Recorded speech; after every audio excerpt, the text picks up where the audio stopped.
لوگوں کے ساتھ ملاقات کے وقت آپ کا چہرہ کھلا ہونا چاہیے، چہرے پہ خشونت، چہرے پہ رعونت، چہرے پہ سرکشی کے آثار، تکبر اور غرور کے آثار یہ کسی بھی انسان کو زیبا نہیں دیتے۔ تکبر صرف اللہ کی شان ہے، اور اس کے اسماء مبارکہ میں سے ایک اسم مبارک متکبر ہے۔ الکبریاء اور ردائی، کہا کبریائی میری چادر ہے، اور جو مجھ سے میری چادر چھیننا چاہے گا میں اس کو جہنم کی آگ میں ڈالوں گا۔ اس کائنات میں ہونے والا پہلا جرم تکبر ہے۔ جب ابلیس کو آدم علیہ السلام کے سامنے سجدہ کرنے کا حکم دیا گیا تو اس نے کہا کہ میں تو سجدہ نہیں کروں گا۔ ابا واستکبر وکان من الکافرین، اس نے انکار کیا بوجہ تکبر، اور تکبر رائی کے دانے کے برابر بھی اللہ کو پسند نہیں ہے۔ اور قیامت کے دن جب لوگ سور اسرافیل سے آغوش موت میں ہوں گے تو اللہ تعالیٰ جل شانہ لوگوں سے خطاب کرے گا، تو اس میں ایک جملہ یہ ہوگا، این المتکبرون، تکبر کرنے والے کہاں ہیں؟ تو لوگ آغوش موت میں ہوں گے تو کوئی سر نہیں اٹھائے گا۔ اللہ فرمائے گا این الملوک، بادشاہ کہاں ہیں؟ کیونکہ زیادہ تکبر بادشاہوں میں، حکمرانوں میں ہوتا ہے۔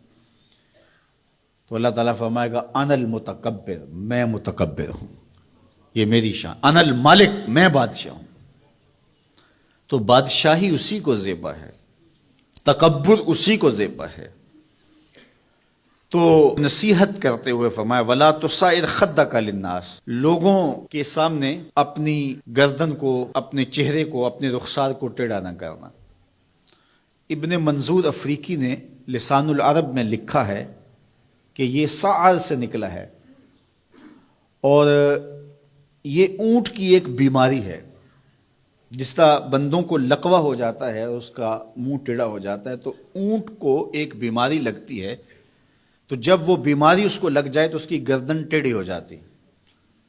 تو عرب کے محاورے کے مطابق قرآن نازل ہوا ہے، تو اشارہ کیا کہ جس طرح اونٹ کی گردن ٹیڑھی ہو جاتی ہے تو تکبر کی وجہ سے تمہارا چہرہ بھی ٹیڑھا نہ ہو جائے۔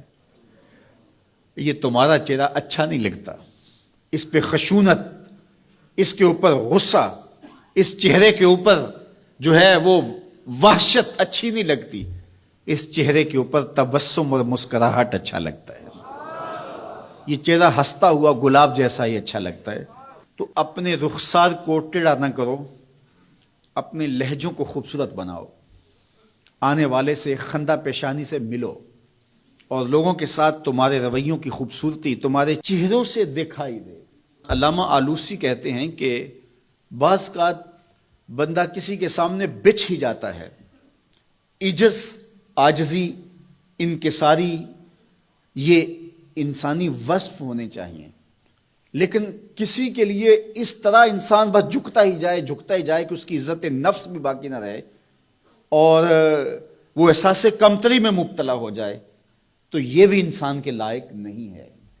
تو رخسار کو ٹیڑھا کرنے کا جو ہے وہ مفہوم یہ ہے کہ آپ عجز اختیار کریں، لیکن اس عجز کا یہ مفہوم نہ ہو کہ آپ کی عزت نفس مجروح ہو جائے۔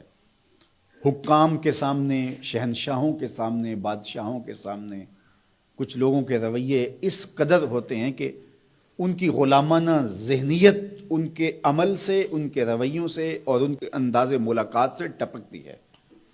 تو جب آپ کسی سے عجز کے ساتھ، محبت کے ساتھ پیش آتے ہیں تو وہ اپنی جگہ، لیکن اس کے اندر تجاوز ایسا نہ ہو کہ آپ کا رخسار ٹیڑھا ہو جائے۔ مطلب کیا ہے کہ آپ حد سے نیچے گر جائیں اور اپنی خودی کو بھی بیچ ڈالیں، تو اس سے بھی منع کیا گیا ہے۔ تو ان دونوں کے درمیان بیلنس رکھیں، تکبر میں بھی مبتلا نہ ہونے پائیں اور احساس کمتری میں، اور ایسا عجز جو آپ کی خودداری کو بہا کے لے جائے اس میں بھی مبتلا نہ